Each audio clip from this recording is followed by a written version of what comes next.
मेरा नाम है राजीव चतुर्वेदी और आप मेरे साथ देखना शुरू कर चुके हैं हमारा ये प्रोग्राम किस्से सुने अनसुने।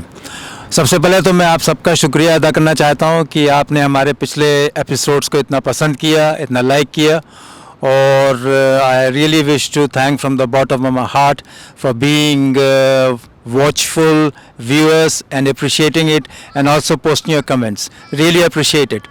तो आज हम एक और एपिसोड लेके आए हैं जो मेरे दिल के करीब है और एक ऐसे शख्स के बारे में है जो एक बेहद खूबसूरत शख्सियत के मालिक थे, अट्रैक्टिव, मैग्नेटिक, गुड लुकिंग, डेबोनायर, और जिनके बारे में जीनत अमान ने एक बार ये कहा था कि ही वॉज एकingly हैंडसम। तो मैं इस बात को पूरी तरीके से सपोर्ट करता हूँ कि इतने खूबसूरत और इतने टैलेंटेड एक्टर जिनका नाम आप समझ गए होंगे, जी हाँ, हम आज बात करेंगे विनोद खन्ना साहब की। तो विनोद खन्ना साहब के बारे में बहुत से डिटेल्स तो आपको मिल जाएंगे उनके विकिपीडिया में और बहुत से और जो एवेन्यूज़ हैं। पैदाइश उनकी हुई थी 6 अक्टूबर 1946 को पेशावर में। अर्ली एजुकेशन थी उनकी दिल्ली पब्लिक स्कूल में और उसके बाद बान स्कूल देवलाली नासिक में। और शुरू से शायद वो इंजीनियर बनना चाहते थे, लेकिन उनके फादर चाहते थे कि वो कॉमर्स पढ़ें क्योंकि उनकी टेक्सटाइल का बिज़नेस था फैमिली का, and he wanted him to join his business of textiles. लेकिन वो जब बांस कॉलेज देवलाली में पढ़ रहे थे तो उन्होंने 2 फिल्में देखी। एक फिल्म थी मुगले आज़म और एक फिल्म थी 16वां साल जो देवानंद साहब की थी। तो इन 2 फिल्मों से वो काफ़ी मुतासिर हुए। He was greatly influenced by this 2 movies और उनका थोड़ा सा रुख थिएटर की तरफ भी बना और फिर उनके स्कूल में भी उनको थिएटर में कुछ काम करने का मौका मिला। तो I think that these 2 films inspired him and encouraged him to do something rather than studying engineering or commerce, and he was inclined to try out his luck in movies. तो इसके बाद उनका जो पहला ब्रेक था वो सुनील दत्त साहब ने दिया था। एक पार्टी में उनसे मुलाकात हुई सुनील दत्त साहब की और इतने इम्प्रेस हुए उनकी पर्सनालिटी से, और वाकई में जैसे कि हम कह चुके हैं कि बेहद खूबसूरत एंड अट्रैक्टिव। तो उन्होंने उनको अपनी एक फ़िल्म बना रहे थे अपने प्रोडक्शन में जिसका नाम था मन का मीत, और वो 1968 में बनी थी और उसमें सुनील दत्त साहब अपने भाई सोमदत्त को इंट्रोड्यूस करना चाहते थे। तो उस पार्टी में विनोद खन्ना साहब को देखने के बाद उन्होंने तुरंत उनको ऑफ़र दे दिया और ये उनकी पहली डेब्यू फिल्म थी जो 1968 में आई थी, जिसमें उन्होंने एक विलन का किरदार निभाया था। मन का मीत रिलीज़ हुई 1968 में और थोड़ी बहुत चली भी थी, हालांकि ये ज़्यादा चले और सुनील दत्त साहब के भाई कम चले। तो उसके बाद इनको बहुत सी फिल्में मिली और उन सारी फिल्मों में इनको ख़ास तौर पे विलन का किरदार मिला। इनके फादर ने इनको बोला था, पहले तो बहुत नाराज़ थे, लेकिन उनसे कहा था कि अगर आप 2 साल के अंदर कुछ नहीं कर पाते हैं बॉम्बे में तो वापस आ जाइएगा। तो खुद की खुशकिस्मती थी कि ये फ़िल्म रिलीज़ होने के बाद इनको फिल्म मिली। इसके बाद 1970 में इनकी फिल्म आई आन मिलो सजना, जो कि राजेश खन्ना साहब के साथ थी, और एक और फिल्म राजेश खन्ना के साथ सच्चा झूठा। दोनों फिल्म बड़ी हिट हुई और ये ऑलमोस्ट एस्टेब्लिश हो गए फिल्म इंडस्ट्री में एज ए विलन या एज ए कैरेक्टर एक्टर। इसके बाद 1971 में इनकी फिल्म आई मेरे अपने, जिसमें शत्रुघ्न सिन्हा थे और मीना कुमारी जी थी। ये फिल्म गुलजार साहब की पहली डायरेक्टोरियल डेब्यू थी और फिल्म ने काफ़ी अच्छे क्रिटिकल एक्लेम हासिल किए, बिजनेस भी अच्छा किया था, और इस फिल्म से इनकी शख्सियत, उनकी पहचान थोड़ी और बढ़ गई। इसके बाद एक और बहुत आइकॉनिक फिल्म आई 1971 में, जिसने विनोद खन्ना को एकदम पुख्ता कर दिया, एकदम एस्टैब्लिश कर दिया पूरी तरीके से, और ये फिल्म थी राज खोसला साहब की मेरा गांव मेरा देश। बहुत से लोग कहते हैं कि शोले का प्रीकर्सर था। शोले बाद में जो बनी, लेकिन पहले जो ये पिक्चर आई थी डेकोरेट मूवी थी और इसमें इन्होंने जब्बर सिंह का रोल किया था, ज़बरदस्त रोल किया था, और इतने परफेक्शनिस्ट थे कि धर्मेंद्र से इन्होंने कहा, राज खोसला साहब से कहा कि आप मेरे को सच में मारिए ताकि मैं वो रिएक्शन दे सकूं जो कि पिटने के बाद आता है। तो ये इनके परफेक्शनिस्ट की एक मिसाल थी। लेकिन मेरा गांव मेरा देश और इन सब फिल्मों के बाद ही वॉज एस्टैब्लिश्ड, और इसके बाद इनकी पहली जो सोलो फिल्म थी एज ए हीरो, अभी तक तो उन्होंने एज ए विलन काम किया था इन सारी फिल्मों में, लेकिन इनकी जो पहली फिल्म थी एज ए हीरो वो थी हम तुम और वो, जिसमें भारतीय एक हीरोइन थी, साउथ इंडियन वो इनकी हीरोइन थी। और इस फिल्म का शायद आप लोगों को एक गाना याद होगा, कल्याण जी आनंद जी साहब का म्यूज़िक था और एक गाना बहुत मशहूर हुआ था, प्रिय प्राणेश्वरी हृदयेश्वरी, अगर आप हमें आदेश करें तो प्रेम का हम श्री गणेश करें। ये गाना बहुत पॉपुलर हुआ था, फिल्म भी अच्छी खासी चल गई थी। और इसके बाद ये अपनी जो पोजीशन थी वो और स्ट्रेंथन करते गए and he was more and more accepted and he was widely recognised as a handsome and as a talented actor who can do roles as a villain and as a hero as well. इसके बाद बढ़ते हैं 1973 की तरफ और उसमें एक और इनकी पिक्चर आई थी कच्चे धागे, वो भी काफ़ी कामयाब हुई थी। लेकिन एक पिक्चर ऐसी आई थी 1973 में जिसने इनको पूरी तरीके से एक टैलेंटेड और होनहार एक्टर के रूप में पूरी तरीके से इस्टेब्लिश कर दिया, और वो फिल्म थी गुलजार साहब की अचानक। अचानक फिल्म जो थी एक रियल स्टोरी, रियल केस पे बेस्ड थी, और वो केस था नानावती स्कैंडल ऑफ 1953।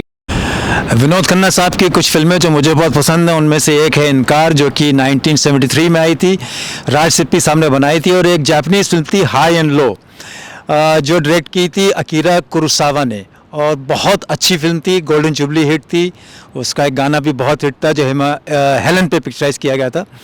और एक फिल्म इनकी और बहुत अच्छी जो मुझे लगती है वो है लेकिन, जो कि प्रोड्यूस की थी लता मंगेशकर जी ने। एक ही पिक्चर लता मंगेशकर जी ने प्रोड्यूस की है, वो थी लेकिन।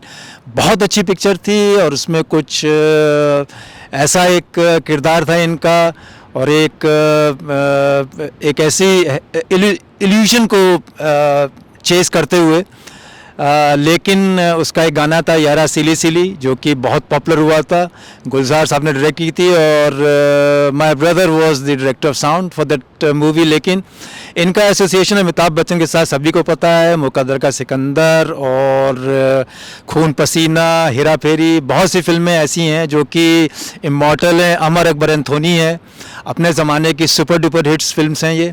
और एक ज़माने में तो ये हालत थी कि अगर ये क्विट ना करते और ओशो को ज्वाइन ना करते तो ये कहा जाता था कि he could have become number 1 और one of the highest paid actors of his time. और एक ज़माने में जब इन्होंने 2014 का इलेक्शन लड़ा था जिसमें जीत गए थे बीजेपी की तरफ से, उसमें इन्होंने अपना जो एक देना पड़ता है कि आपके पास कितनी प्रॉपर्टी है, तो हिज डिक्लेयर्ड प्रॉपर्टी वो 67 करोड़, जिसमें इनके पास 7 गाड़ियाँ थीं जो कि 2-2 करोड़ से आसपास की थीं।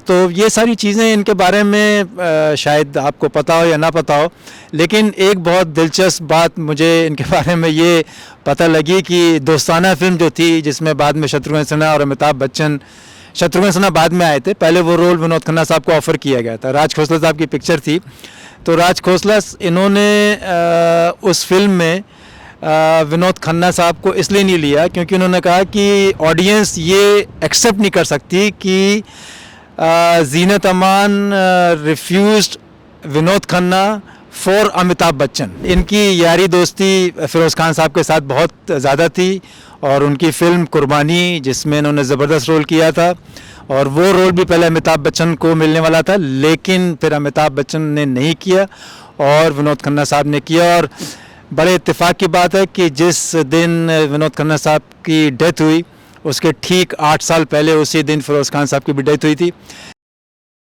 इसके बाद इनकी एक फ़िल्म आई 1980 में, द बर्निंग ट्रेन। अब बर्निंग ट्रेन इसका जिक्र मैं इसलिए करना चाहता हूँ कि इसी फिल्म की शूटिंग के दौरान मैं विनोद खन्ना साहब से मिला था दिल्ली में, क्योंकि इस फिल्म की शूटिंग दिल्ली में हुई थी और पूरी यूनिट ठहरी थी मौर्य शेरेटन में, और वहीं पे एक रेलवे म्यूज़ियम है, उसमें एक बहुत ज़बरदस्त गाना पिक्चराइज़ किया था, पहली नज़र में हमने तो अपना दिल दे दिया था तुमको पर तुमने देर लगाई। और ये गाना पिक्चराइज़ हुआ था धर्मेंद्र, हेमा मालिनी और विनोद खन्ना और प्रवीण बाबी के ऊपर।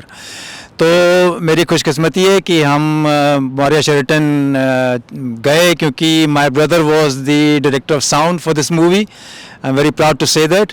तो मुझे ये मौका मिला, जैसे कि मुझे और फिल्मों के बारे में मौका मिलता था, तो हम लोग गए दिल्ली और वहाँ पे इस फिल्म की शूटिंग देखी। और उस टाइम पे he had already been initiated by Osho Rajneesh and about to renounce his career in the film industry। तो 1980 में फिल्म आई थी और इस फिल्म में बहुत ज़बरदस्त इन्होंने किरदार निभाया था एक इंजीनियर का, रेलवे इंजीनियर का, और फिल्म बहुत अच्छी थी और टेक्निकली एस्पेक्ट्स बहुत अच्छे थे। इसके बाद 1982 में he suddenly announced his resignation or his quitting from the film industry. इन्होंने सेंटोर होटल में एक प्रेस कॉन्फ्रेंस की, जो कि बहुत अनयूजुअल बात थी, और इनकी वाइफ गीतांजलि इनके साथ थी, इनके 2 बेटे राहुल और अक्षय भी साथ थे, छोटे छोटे थे। इन्होंने उस प्रेस कॉन्फ्रेंस में ये अनाउंस कर दिया कि अब मैं फिल्मों में नहीं काम करूँगा, और उसके बाद ये ओशो के साथ चले गए पुणे, और उसके बाद चले गए ओरेगॉन USA, जहाँ ये 4 साल रहे उनके साथ एज ए होली को गार्डनर, जो ओशो साहब उनको बोलते थे वो करते थे। और एक बात इन्होंने ओशो से पूछी कि how can one succeed in the acting world, ये इन्होंने ओशो से पूछा, तो उनका जवाब भी ओशो का लाजवाब था कि live life as you are acting and act as if it's your life. तो वो चीज़ उन्होंने बिल्कुल बांध के रख ली, and then you will succeed in both lifes, in acting and in your real life as well. तो उसके बाद ये काफ़ी जैसे कि बताया 4-5 सालों के साथ रहे, and he made a come back, and what A ट्रेमेंडस come back he made. फिर वापस आए 1987 में। उसके बाद इन्होंने बहुत सी कामयाब फिल्में की, और उन फिल्मों में बहुत सी फिल्में थी जो बहुत चली। बाद में वो कैरेक्टर एक्टर भी बन के आए। रिसेंटली दबंग उनकी 1 और 2 जो भी दोनों फिल्मों में इन्होंने कैरेक्टर रोल किया था। इनकी लास्ट फिल्म थी गन्स ऑफ बनारस, जो कि पता नहीं, I am not sure whether it's been release और नॉट। और एक मुजफ्फर अली साहब की मूवी थी जूनी, वो बंद तो गई लेकिन रिलीज़ किसी वजह से नहीं हुई, जिसमें डिम्पल कपाडियन के साथ थी। तो ये एक विनोद खन्ना साहब का एक सफ़र था, जो कि जैसे कि मैंने कहा, मेरा जो ऑब्जर्वेशन था वो ये था जब मैं इनसे मिला कि he was very aloof and ज़्यादा बात नहीं करते थे और अपने में रहते थे। और हो सकता है कि वो ये दौर था उनकी ज़िंदगी में जब वो अपनी खोज में लगे हुए थे और रजनीश से जुड़े हुए थे। तो बहरहाल I can say that I have not met anyone who is so talented and good looking as Vinod Khanna. और जो अर्लीस्ट चाइल्डहुड की मेमोरीज़ हैं मेरी, तो वो विनोद खन्ना साहब के बगैर अधूरी हैं। और बाकी इनके बारे में आप लोगों को पता ही है, गीतांजलि इनकी फर्स्ट वाइफ थी। फिर बाद में उन्होंने कविता नाम की एक जो कि बहुत बड़े इंडस्ट्रियलिस्ट फैमिली से बिलोंग करती हैं, वॉलचंद ग्रुप से, जो कि एक ज़माने में जो हमारे हिंदुस्तान में 2 गाड़ियाँ बनती थी, फिएट और एम्बेसडर। फिएट कार बनाया करते थे। तो उनसे इनकी शादी हो गई और उनसे इनके 2 बच्चे हैं, श्रद्धा और साक्षी। और सभी जानते हैं कि अक्षय खन्ना इनके बेटे भी फिल्म्स में हैं, बहुत टैलेंटेड हैं।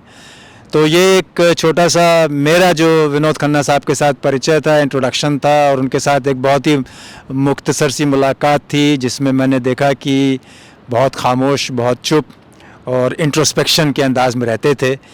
तो उम्मीद है दोस्तों ये एपिसोड आपको पसंद आया होगा, और हम कोशिश करेंगे कि आगे भी आपको ऐसे ही कुछ ऐसे एपिसोड जिसमें मैं मिल चुका हूँ इन लोगों से, वो आपको बताते रहें। And with this I close of and wish you all the best. यहाँ पे जिस लोकेशन पे हम लोग हैं, it is very cold here and almost below 10 degrees और very windy, and I hope that you like the episode, and we'll see you next time with another episode on another film personality. Thank you and goodbye.